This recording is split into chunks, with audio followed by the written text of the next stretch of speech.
Hello and welcome to our Hello America's What's Cooking live chat. Thank you everybody who is joining us here on ICA World Facebook page, but also thank you to all the audience who will be viewing this later on as a recording. My name is Xenia Pola. I'm the Regional Director of ICA North America, and we are live every Thursday here at the ICA World Facebook page at 2 p.m. Eastern, sharing a bit more what's happening on the ground.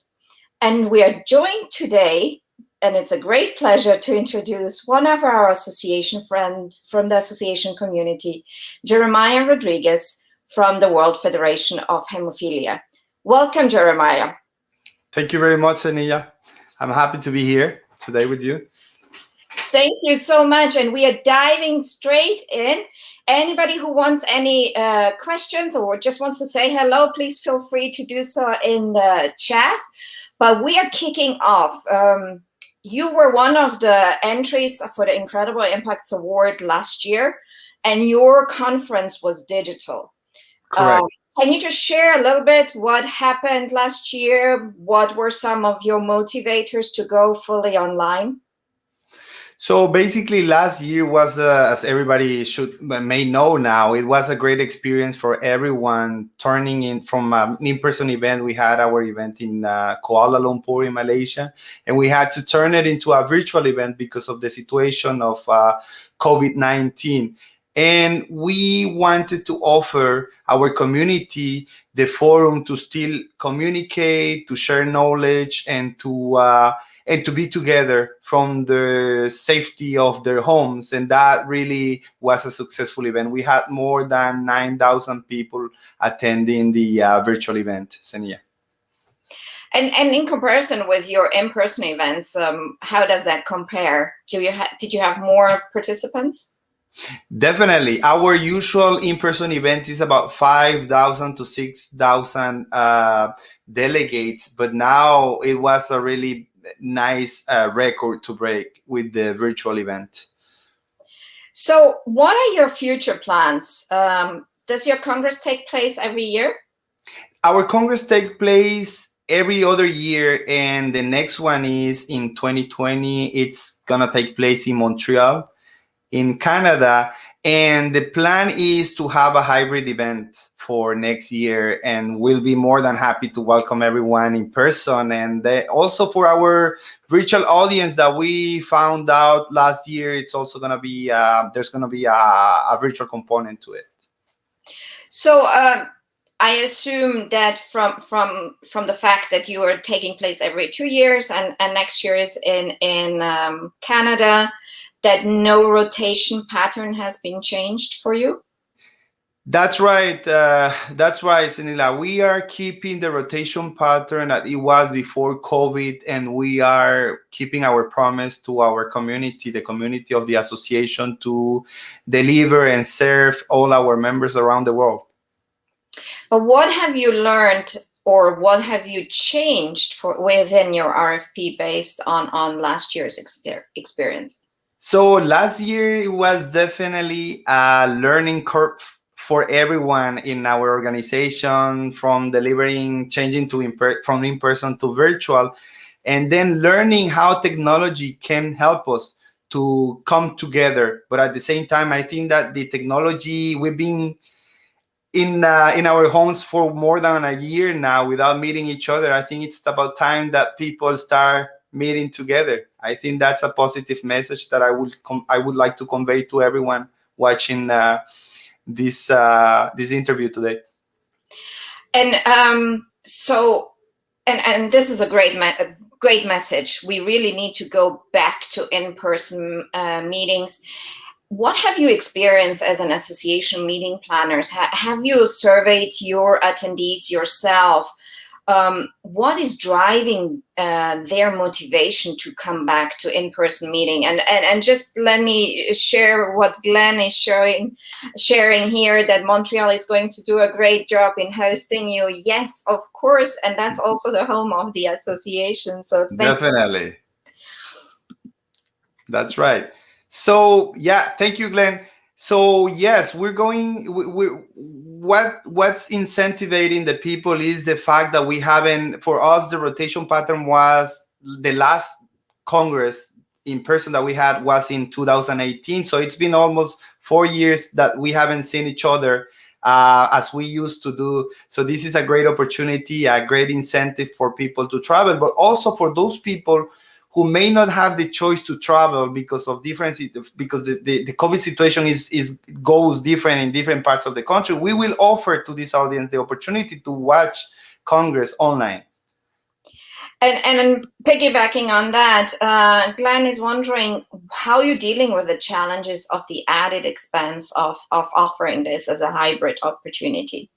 So we have to rely on our vendors, convention centers, audiovisual, food and beverage. We have to manage a way and be creative and work with them to bring the cost down in order to incorporate the hybrid event portion that is not necessarily the cheapest one.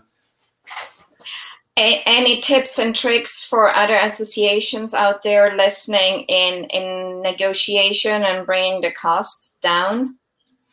I think that what's interesting now is that you have to really discuss with your partners. They need to become your partner and see this event as their event too, so that they can facilitate and be able to negotiate something that is a fair game for both organizations, so that it is a win-win.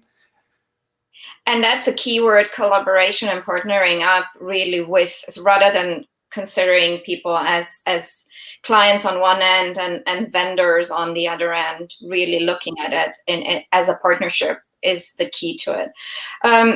We touched very briefly. Have you changed anything for already in your RFP to incorporate those hybrid elements for the future, or are you just working now towards the 2022, which you guests have already had everything in place before, and will reevaluate next year? So basically, what we will be incorporating in our RFPs is a lot of technology to keep the audience that we achieved back in 2020, to keep them to be serving this new audience that we have. So that's basically the new thing, is the technology that we are incorporating into our congresses. And I know when I looked at your website, you are having in between those two big conferences, world congresses, you have a lot of smaller meetings. Would you be able to share a little bit more about some of your key learnings from those online events? So the key learning for the online event is that basically the first learning is that it's a lot of work. It's not as easy as people may think they are. It's depending on the provider, on how complex you want to produce it. It may not be as cheap. You need to find a really good partner, a platform to help you out and deliver the event. Engagement is key for these type of meetings. People are starting to get tired of being on the front of the TV, so that we need to find a way to keep them engaged and serve this audience at the same time. How are you keeping your members engaged and your audiences? So, well, obviously, content remains king. So you have to provide good content, interesting content, relevant content, in order for them for our members, in our case, to be able to attend and to join and to be interested and to remain interested in the content that we're providing. Anything else you would like to share with the audience besides those really huge messages in terms of collaboration, partnership, and work on your engagement and content? Definitely, Senila. I would like to share a positive message as I started, that all the associations, we need to keep planning and keep the good work that we're doing to show the world, to show our stakeholders that we are a resilient industry, and don't give up. Better times are coming. Great. And I see a lot of the audience is also supportive of your messages. Thank you, Steve, for sharing this. It's very important in today's virtual event to really focus on the content. And Moni also has a question. before we end, what is the average length of your virtual events? So the virtual event is we try to do it in two maximum 2 days, 3 days, depending on the context or depending on the topic of the whole event as an all. But we try to do it half days, shorter sessions, and so that people can stay there and watch from their home and sometimes from while they are working. So that is something you have experienced over the past year and a half, I guess, that is the attention span and keeps the audience engaged. That is correct. It's very important. And anything you want to share, any recipes before we finish off today? So the next big item for all the meeting industry, I think that this is basically hybrid event. This is, even though we know what a virtual is, now there comes the hybrid, and that's a new territory for everyone. But I think I'm excited for the opportunity that this brings. We have jumped years ahead with technology that would not have been possible in any other situation or time. I'm grateful for that positive thing that happened, that we develop technology. We have more technologies in our meetings, and that I think that we should keep with that. Perfect. And that optimism and positive messaging is something we should all take on. And the hybrid is here to stay is a great segue to announce that the ICA community should look out for the ICA Canada Summit, which will be on the 24th of August in Montreal, and also in a hybrid format. For more information on the World Federation of Hemophilia, please feel free to log on to their website, wfh.org. Thank you so much, Jeremiah, for being a guest on today's show. Anybody else who wants to join us, please drop me a note at xenia.p@icaworld.org. And the only thing left for me to do is to share who will be our guest next week. We will have Paula and Rocio from Cancun, but a special treat is our very own North American board member, Glenn Duncan, will be sitting in my seat as interviewer. Thank you very much, and bye-bye till next time.